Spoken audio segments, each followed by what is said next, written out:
Welcome back. एक बार फिर मैं आपको खुशामदीद करता हूँ इस प्लेटफॉर्म पर। एशियस फोर्थ टेस्ट यानी कि बॉक्सिंग डे टेस्ट मैच को हम यहाँ आपके सामने डिस्कस करने के लिए पेश हुए हैं। और अगर हम बात करें तो ये मैच एमसीजी में खेला जा रहा है। इंग्लैंड ने यहाँ पर टॉस जीता और पहले बॉलिंग का फैसला किया। अब डे के एंड तक अगर आप देखेंगे तो यहाँ पर जो ऑस्ट्रेलिया है उनका स्कोर ये है कि वो 4 रन्स पे बिना किसी नुकसान पे मौजूद है और वो 46 रन से लीड कर रहे हैं। डे एंड पे अगर आप देखें तो आज के दिन को अगर आप सम अप करें तो ये बॉलर्स का दिन था और यहाँ पर ओवरऑल 20 विकेटें गिरी और ये तीसरी इनिंग ऑलरेडी स्टार्ट हो गई सिर्फ पहले दिन के अंदर ही। तो इस तरीके से ये डे कुछ अनफोल्ड हुआ आपके सामने। सबसे पहले यहाँ पर ऑस्ट्रेलिया ने पहले बैटिंग की और उन्होंने 162 रन स्कोर किए। उसके जवाब में इंग्लैंड 110 रन कर पाई और ऑस्ट्रेलिया को इस तरीके से पहले इनिंग की 42 रन की लीड मिली। और एट द एंड हमने देखा कि ऑस्ट्रेलिया डे के एंड तक 4 रन बना पाई बिना किसी नुकसान पे। और वहां पर सरप्राइज देखने को मिला कि जिस तरीके से ओपनिंग पे ही नाइट वॉचमैन आ गए और स्कॉट बॉलैंड ने वहां पर आके 1 ओवर सर्वाइव किया, बड़ा नैरो तरीके से सर्वाइव किया। एक चांस भी मिला उनको, एक हाफ चांस भी था और लास्ट में भी उन्होंने एक स्ट्रीक की बाउंड्री हासिल की। लेकिन ओवरऑल वो जिसे कहते हैं कि बिना किसी नुकसान के जब बाहर गए तो दिन का जिसे आप कहते हैं कि लाउडेस्ट चेयर उनको वहां पर मिला क्राउड की जानिब से, क्योंकि वो होम टाउन है उनका और वहां पर उनका बॉलिंग का रिकॉर्ड भी अच्छा है और लोग उनको वहां पर सपोर्ट करते हैं। तो वो उनको देखने को मिला। तो इस तरीके से डे अनफोल्ड हुआ।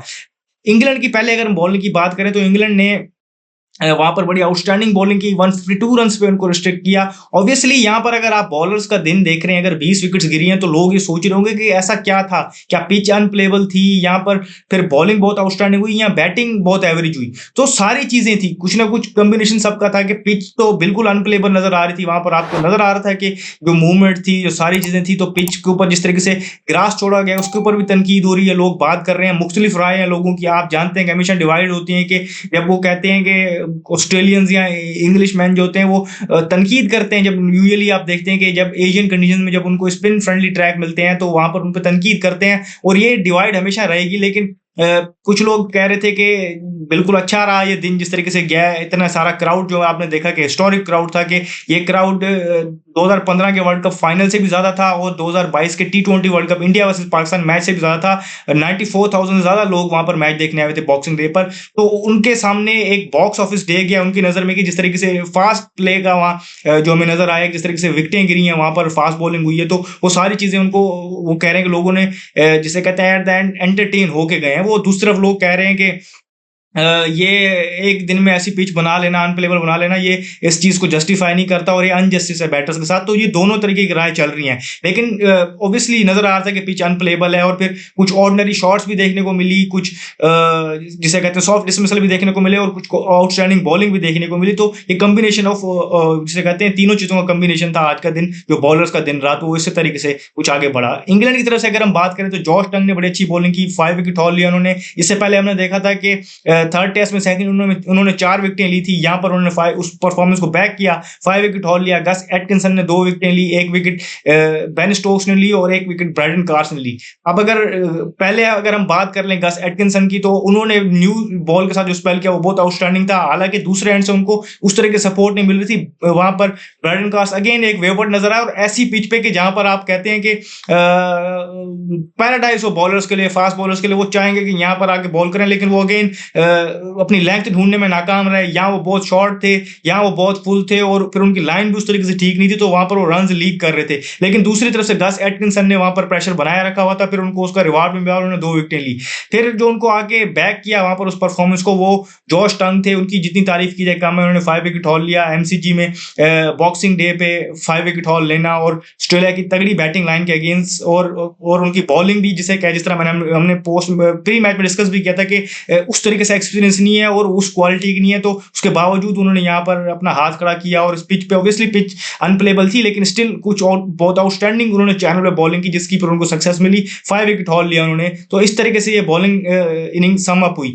पार्टनरशिप्स की अगर बात करें तो टॉप ऑफ द ऑर्डर उनको ओपनिंग पार्टनरशिप 27 रन की मिली थी ऑस्ट्रेलिया को। उसके बाद हमने देखा कि पार्टनरशिप नहीं बन पाई उस तरीके से। एक मिनी पार्टनरशिप वहां बनी एलेक्स कैरी और उस्मान ख्वाजा की, जहाँ पर लग रहा था कि शायद ये फिर ऑस्ट्रेलिया को थोड़ा-सा आगे ले जाएँ और इनिंग को आगे बढ़ा पाएँ, लेकिन वो दोनों भी आउट हो गए। तो उसके बाद हमने देखा कि माइकल नेसर और कैमरन ग्रीन के दरमियान जब पार्टनरशिप चल रही थी, तो वहाँ पर लग रहा था कि फाइनली मोमेंटम ऑस्ट्रेलिया के पास आ रहा है, तो शायद ये इनिंग को 200 के स्कोर को 200 से प्लस लेके जा सकें। लेकिन वहाँ पर एक रन आउट हुआ कैमरन ग्रीन का, उसके बाद हमने देखा कि विकेट्स गिरती गई और सिर्फ 152 रन वो मैनेज कर पाए। दूसरी तरफ अगर 110 रन जो इंग्लैंड ने किए सेकंड इनिंग को डिस्कस करें, तो उनकी इनिंग में आपको सिर्फ 3 बैटर्स नजर आते हैं जो डबल फिगर्स में दाखिल हुए हैं। हैरी ब्रूक जो दोनों टीम्स में से हाईएस्ट स्कोर है, 41 रन उन्होंने स्कोर किए। इसके अलावा 16 रन स्कोर किए उनके कैप्टन बेन स्टोक्स ने और 28 रन की इनिंग खेली गस एटकिंसन ने। अब अगर आप दोनों तरफ से देखें तो आपको आप ऑस्ट्रेलिया को देखें तो वहां पर आपको उनका हाईएस्ट स्कोरर नंबर 8 पे खेल के गया जो माइकल नेसर है। यहाँ पर देखें तो जो सेकंड हाईएस्ट है वो नंबर 8 वाला है गस एटकिंसन। तो इस तरीके का कुछ दिन रहा। और बैटिंग की अप्रोच के हवाले से अगर हम बात करें तो जो अप्रोच वहां पर ली हैरी ब्रूक ने, वो देखें आपके, अब उनकी टीम 8 पे 3 थी तो उन्होंने आके चार्ज किया मिचेल स्टार्क को पहली बॉल पे ही, और फिर वो इस तरीके से, उनको पता था कि इस पिच पे एक ऐसी बॉल आएगी इस पे मेरा नाम लिखा होगा तो मैं आउट हो जाऊंगा। और हमने देखेंगे जब वो आउट भी हुए हैं तो वो भी डिफेंसिव शॉट खेलते हुए आउट हुए, अटैकिंग शॉट खेलते हुए आउट नहीं हुए। तो कहीं ना कहीं उनकी इनिंग को जस्टिफाई करता है। जब तक वो अटैकिंग क्रिकेट शॉट खेल रहे थे, डेंजरसली खेल रहे थे, लेकिन उन्होंने 41 रन तेज तरीके से बना लिए और थोड़ा सा प्रेशर शिफ्ट किया था ऑस्ट्रेलिया के ऊपर। उसके अलावा अगर आप गस एटकिंसन को देखें तो उन्होंने भी एंड पे तेज इनिंग खेली है, शॉट्स खेली हैं, तो उन्होंने कुछ रन किए हैं। इसके अलावा अगर आप बाकी बैटर्स को देखें, फॉर एग्जांपल जो रूट, उन्होंने 15 बॉल्स ली लेकिन ऑफ द मार्क नहीं हुए। फिर एक बॉल वैसे जिस तरह मैंने आपको कहा कि उस पर उनका नाम लिखा हुआ है और आउट होके चले गए। तो इस तरीके से पिच कुछ इस तरीके थी कि डिमांड कर रही थी कि आप जितना टाइम वहां पर करें तो आप रन को देखें। इसमें कोई शक नहीं है कि डिफेंसिव टेक्निक्स बहुत पिछले अरसे से, अगर हम बात करें बैटिंग टेक्निक्स, डिफेंसिव टेक्निक अब उस तरीके की नहीं रही कि यहाँ पर अगर आप कहें कि मैं 2 घंटे 1 घंटा सर्वाइव करके खेलता हूँ, तो वो वाली टेक्निक्स अनफॉर्चुनेटली अब आपको बैटर्स में नजर नहीं आ रही थी, वो पेशेंस उनमें नजर नहीं आ रही थी। तो उसके बाद आप देखते हैं कि ऐसा ही अप्रोच फिर कहीं ना कहीं सक्सेसफुल हो रही है। तो हमने देखा कि आज वो जिस हद तक भी सक्सेसफुल हुई है वही हैरी ब्रूक वाली अप्रोच सक्सेसफुल हुई है। आप माइकल नेसर को देखें जिन्होंने रन किए, उन्होंने भी इस तरीके से किए हैं। के अलावा आप गस एटकिंसन को देखें तो उनके रन भी इस तरीके से आए थे। तो इस तरीके से 110 रन उन्होंने किए। बॉलिंग परफॉर्मेंस अगर हम बात करें तो ऑस्ट्रेलिया की, तो उनकी बॉलिंग लाइन बड़ी आउटस्टैंडिंग तरीके से उन्होंने शाइन किया। Mitchell Starc again in amongst the wickets से उन्होंने 2 विकेटें हासिल की। 4 विकेट्स यहाँ पर माइकल नेसर ने हासिल की। बहुत आउटस्टैंडिंग बॉलिंग की उन्होंने कि एक मैच में उन्होंने 5 विकेट और लिया, फिर उनको बाहर बिठाया गया। फिर जब कमबैक किया तो उन्होंने पहले बैट के साथ एक अच्छा कैमियो खेला, फिर आगे 4 विकेटें भी ली। फिर अगर हम बात करें तो स्कॉट बॉलैंड, जिनके लिए तो कहते हैं कि एमसीजी पे उनका स्टैचू बना देना चाहिए। और ऑब्वियसली फिर वो एक टाइम के बाद जब उन्होंने वो लेंथ पकड़ ली तो ऐसा लग रहा था कि बॉल बिल्कुल उनके हाथ से ऐसे निकल रही कि उनका हाथ में, मतलब जहां वो पिच करना चाह रहे हैं वहीं हो रही है। फिर पिच जिस तरीके से, तो उनको वो सपोर्ट मिल रही थी, तो उन्होंने भी 3 विकेटें हासिल की और 1 विकेट वहां पर कैमरन ग्रीन ने भी हासिल की। तो ऑस्ट्रेलिया ने बड़ी अच्छी बॉलिंग की और अच्छा कमबैक किया। 152 पे अगर आप आउट हो जाते हैं उसके बाद आपको लगता है कि कहीं ना कहीं आप गेम में बहुत पीछे रह गए, लेकिन वहां पर उन्होंने वहां कमबैक किया और फिर 42 रन की लीड भी ली, जो डे के एंड तक 46 रन की लीड हो गई है। इंग्लैंड अगेन, मुझे पार्थ याद आ रहा है कि जहां पर पहले वो छोटे स्कोर पे आउट हुआ, फिर उन्होंने आके ऑस्ट्रेलिया को भी कम स्कोर पे आउट किया, लेकिन उनकी सेकंड इनिंग डिजास्टर्स थी और फिर सेकंड इनिंग की बॉलिंग और भी डिजास्टर्स थी, जो ट्रेविस हेड ने उन पे गेम टेक ऑन की और गेम उनसे दूर ले गए। अब यहाँ पर क्या ये वो रिवर्स कर सकता है इंग्लैंड ऑस्ट्रेलिया पे, ये देखना होगा। तब हालात अलग थे, पहला मैच था और यहाँ पर अब ऑस्ट्रेलिया ऑब्वियसली कॉन्फिडेंट है, 3-0 अप है और इंग्लैंड अंडर प्रेशर भी है। तो वो सारी चीजें देखते हुए अब कल देखना पड़ेगा क्या होगा।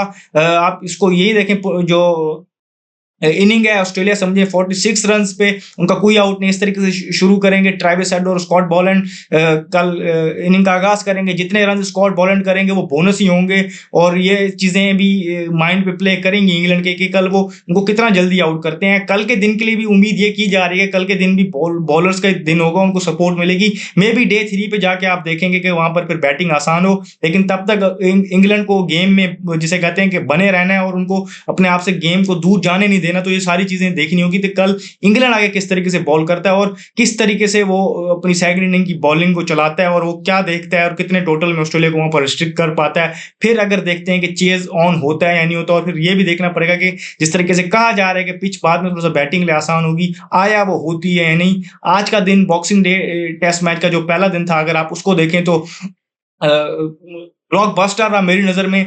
कते इस नजर के जो बाकी सारी जो राय चल रही है, मेरी राय में बॉक्स ऑफिस था कि जितना बड़ा क्राउड आया हुआ था उनके सामने जिस तरीके से बॉलिंग हुई और फिर एंटरटेनिंग हमें इनिंग्स भी नजर आई और फिर एंटरटेनमेंट के हवाले से और फैंस के हवाले से, तो उनके लिए मुझे नजर आ रहा है कि वो और होम टीम इस तरीके से आगे भी है, तो उनके लिए ये भी चीज़ अच्छी होगी। तो एक अच्छा दिन रहा टेस्ट क्रिकेट के लिए। चीज़ें चेंज हो रही हैं, क्रिकेट चेंज हो रही है, टेक्निक्स उस तरीके नहीं रही कि वो एब्जॉर्ब करने वाले क्रिकेट ज़्यादा खेल पाएँ। तो वो सारी चीज़ों को मद्देनज़र रखते हुए एक अच्छा दिन था और एंटरटेनिंग दिन था, मज़ा आया देखने का। जो भी फर्दर अपडेट्स होंगी हम यहाँ आपको देंगे। इस वीडियो में फिलहाल इतना ही, मुझे दीजिए इजाज़त। शुक्रिया। अल्लाह